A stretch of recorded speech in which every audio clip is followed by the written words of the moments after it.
अस्सलामु अलैकुम वरहमतुल्लाहि वबरकातुहू। सामीन ग्रामी, आप लोगों ने ये लफ्ज़ बार बार सुना होगा कि साइकोलॉजी इल्म नफ्सियात।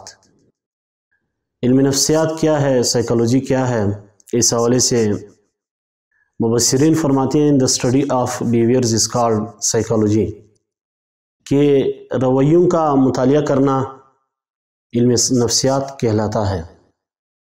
तबाही मुख्तलिफ़ा है, हर इंसान की तबीयत एक दूसरे से मुख्तलिफ़ है, हर इंसान का रवैया एक दूसरे से मुख्तलिफ़ है। मुख्तलिफ़ नज़रियात और मुख्तलिफ़ सोचों के इंसान मालिक होते हैं, यानी बित्तबा इंसान एक दूसरे से मुख्तलिफ़ है।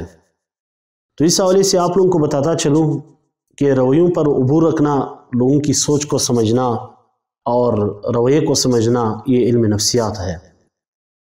तो इस हवाले से आज हमारे मुआशरे की बदबख्ती ये है, सदैव ये बताता चलूँ कि एंग्ज़ाइटी, डिप्रेशन, स्ट्रेस मुख्तलिफ़ नाम है जो अच्छे नाम नहीं है, और ये हमारे मुआशरे में बिलख़ुसूस ये बीमारियाँ बहुत आम हैं।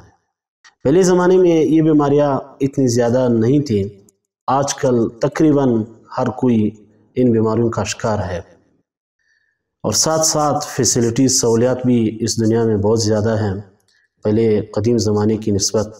लेकिन फिर भी ये बीमारियाँ जन्म ले चुकी हैं। इसकी कई वजूहात हैं। सबसे बड़ी वजह मेरी तहकीक के मुताबिक ये है कि हमारा इन्वायरमेंट, हमारी सोसाइटी, हमारा समाज और हमारा मुआशरा इस हवाले से गफलत का शिकार है। हम इंसानों को, अपनों को, लोगों को इग्नोर करते हैं, नज़रअंदाज करते हैं, उनके कैपेबिलिटीज़, उनके खसूसियात वग़ैरह को नज़रअंदाज करते हैं और उनको तंग करते हैं और मेंटली तौर पर टार्चर करते हैं अपनी बातों से, अपने अमाल से और अपनी इग्नोरेंस से। ये तो नहीं होना चाहिए था। बहरहाल हमारे माशरे में ये चीज़ बहुत ज़्यादा है कि हम लोगों को ज़हनी तौर पर टार्चर करते हैं, दिमागी तौर पर अपने एक्शंस की वजह से। जब वो मेंटली तौर पर टार्चर हो जाते हैं, स्टार्ट में इतने सीरियस नहीं होते, बिल आखिर उनका ये मामला संजीदा हो जाता है और सीरियस हो जाता है। फिर बेचारा वही इंसान ओवर थिंकिंग का शिकार हो जाता है, ज़्यादा सोचता है और अपनी सोच पर कंट्रोल नहीं रखता। जब वो अपनी थिंकिंग पावर पर कंट्रोल नहीं कर सकता तो आखिरकार ओवर थिंकिंग का शिकार हो जाता है। वही ओवर थिंकिंग उसके बॉडी को और उसके बॉडी के सिस्टम्स को आखिरकार डिस्टर्ब करता है। फिर वो कोई काम भी सही अंदाज से, एक सिस्टमेटिक प्रोसीजर के साथ वो फिर नहीं कर सकता। तो इस हवाले से एक कुरानी आयत है, अल्लाह तबारक व तआला फरमाता है, इरशाद रब्बानी है, अला बिज़िक्रिल्लाहि तत्मइन्नुल क़ुलूब, कि क्या अल्लाह के ज़िक्र से दिल मुतमईन नहीं होते। यानी बेशक अल्लाह के ज़िक्र से, अल्लाह की याद से दिल मुतमईन हो जाते हैं। ये दिल एक ऐसा टुकड़ा है जिसके बारे में आता है, इज़ा जसद जसद कुल्लुहु, इज़ा फसद फसद कुल्लुहु। अगर दिल ये एक टुकड़ा सही है, सही सलामत है, तो सारी बॉडी सही सलामत रहेगी। अगर ये टुकड़ा सही नहीं है, फासिद है, तो सारी बॉडी डिस्टर्ब हो जाएगी और हो जाती है। तो अल्लाह तबारक व तआला ने वाज़िह फरमाया है कि अल्लाह बिज़िक्रिल्लाहि तत्मइन्नुल क़ुलूब, कि क्या अल्लाह की याद से दिल मुतमईन नहीं होते। यानी बेशक दिल मुतमईन हो जाते हैं। तो नमाज क्या है?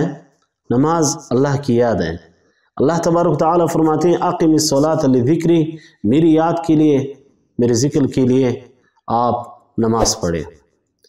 तो नमाज डिप्रेशन, एंग्ज़ाइटी और स्ट्रेस को कम कर देता है।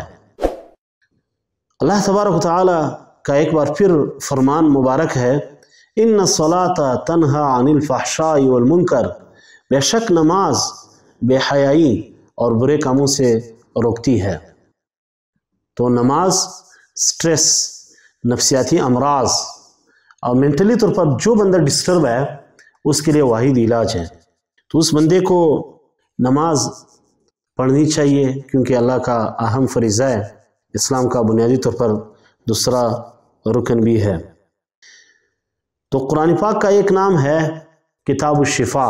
قرآن پاک ایک ایسی کتاب ہے جو دنیا کی بہترین کتاب ہے، قرآن وہ کتاب ہے جو درس انقلاب ہے، یہ دنیا میں بھی انسان میں بھی انقلاب برپا کر دیتی ہے یہ کتاب۔ تو اللہ تبارک و تعالیٰ کا فرمان ہے وَنُنَزِّلُ مِنَ الْقُرْآنِ مَا هُوَ شِفَاءٌ وَرَحْمَةٌ لِّلْمُؤْمِنِينَ وَلَا يَزِيدُ الظَّالِمِينَ إِلَّا خَسَارًا۔ اللہ تبارک و تعالیٰ فرماتے ہیں کہ ہم قرآن سے وہ چیزیں، وہ آیتیں نازل فرماتے ہیں جو آپ لوگوں کے لیے شفا ہے، جو روحانی اور جسمانی امراض کے لیے شفا ہے، جو کفر سے آپ کو بچا جاتا ہے اور شرک سے، اور اسی طریقے سے تمام روحانی اور جسمانی جو امراض ہیں ان سے قرآن آپ لوگوں کو بچا جاتا ہے، کیونکہ قرآن سے ہم وہ چیزیں، وہ آیتیں نازل فرماتے ہیں جو لوگوں کے روحانی اور جسمانی امراض کے لیے شفا ہے۔ سورۃ الفاتحہ کو سورۃ الشفا بھی کہتے ہیں، اس میں بھی کئی بیماریوں، کئی امراض، روحانی، ذہنی، دماغی اور جسمانی امراض کا شفا موجود ہے۔ قرآن پاک کی آخری 10 صورتیں جو ہیں یہ بھی روحانی اور جسمانی امراض کے لیے باعث شفا ہے، بالخصوص آخری 2 صورتیں جن کا نام ہے معوذتین، جن کو معوذتین صورتیں کہتے ہیں، قل اعوذ برب الفلق من شر ما خلق، اور اس کے بعد جو آخری صورت ہے قرآن پاک کی قل اعوذ برب الناس ملک الناس، ان 2 صورتوں کو معوذتین صورتیں بھی کہتے ہیں۔ یہ جو ہے یہ کئی قسم کے وسوسوں سے، کئی قسم روحانی، ذہنی، قلبی امراض سے یہ دونوں صورتیں آپ لوگوں کو بچا دیتی ہیں۔ تو قرآن پاک کتاب الشفا ہے، اس میں شفا ہی شفا ہے۔